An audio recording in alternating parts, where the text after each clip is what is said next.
Imagine a world without farming. How much different would your life be? Without farming, we wouldn't have as many of the foods that we have today, and the world would definitely not be as healthy as it is. But farming goes beyond foods. It also affects the clothes we wear with cotton farms. Farming is a necessity no matter what way we look at it, and obviously, like I said, the world would not be where it is today without it, and it's something that should definitely not be taken for granted. Today I will talk about some of the farming practices in the past and of the future. At the end of the day, I hope you have a better understanding of how farming has changed over time with the changes in technology and how pesticides have been used over the future and how it's changed. In the article I read, Did Farmers of the Past Know More Than We Do Now?, written by Verilyn Klinkenborg, she talks about four-crop rotation. And right here I have a picture, and it explains four-crop rotation a little bit, with 4 different crops, and each year they will rotate, and the ground would be replenished for each crop. And in the past that was seen more, but now today we see more two-crop rotation, especially in Iowa. Like my uncle, he's got a farm, and they do soybeans and corn each year, and then the soybeans replenish the ground when the corn sucks up all the nutrients. Our author says, quote, farmers would rotate clove, wheat, and other small grains and turnips with four-crop rotation. She believes that four-crop rotation is the better choice, as she brings up how George Washington and Thomas Jefferson even used four-crop rotation in the past. She tries to make such a strong argument on four-crop rotation, and then she kind of hurts herself when she brings in a study that Iowa State ran comparing the two, and she found out that the yields were nearly the same, yet she still tries to make her case that four-crop rotation is better when the results were nearly the same. Now let's talk about some farming now. Farmers in the past have had to have a lot of hired hands because they'd have such big fields and they couldn't harvest all their work by themselves. But thanks to new technologies, they've been able to increase their output by not increasing their input. Our author Bob Hopp says that over the past years, farmers have been able to greatly increase their output without increasing their input, thus giving them a higher income at the end of each year.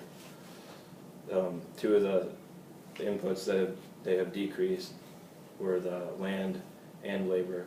Though the land has decreased, the labor has also been decreased a lot because due to the new technologies, farmers have been able to buy tractors with GPS systems in them that can virtually drive themselves and do almost as much work as a farmer could do.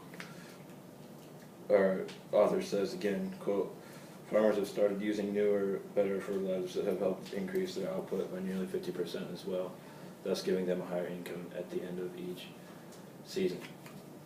Technology has done so much so far, but should it stop at just tractors and fertilizers?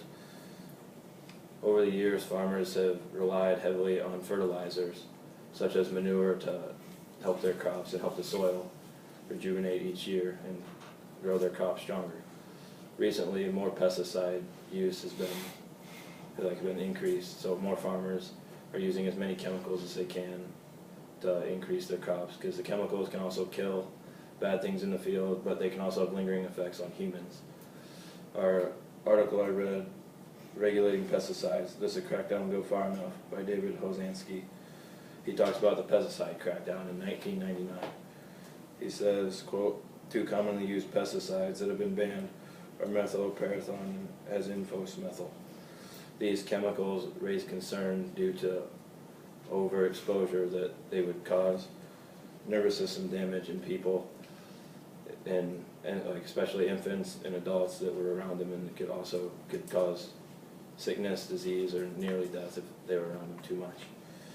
Many farmers that use these 2 chemicals that relied on them a lot were really mad, and they nearly thought that it could go broke because big industry farmers such as Pioneer and the big companies out there rely heavily on these chemicals, and they thought that their inputs would decrease suddenly and then their business could be out, which that definitely is not true because there are only 2 chemicals were banned, so farmers obviously had quite a few different chemicals to go after.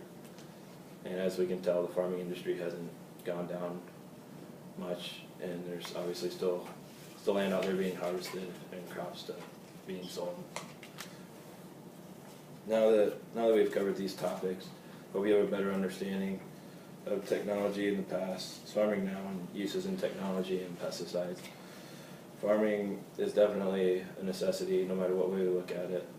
In America, we wouldn't have a lot of the crops that we have, and that would also affect our economy because America trades foods with other countries in return for other goods.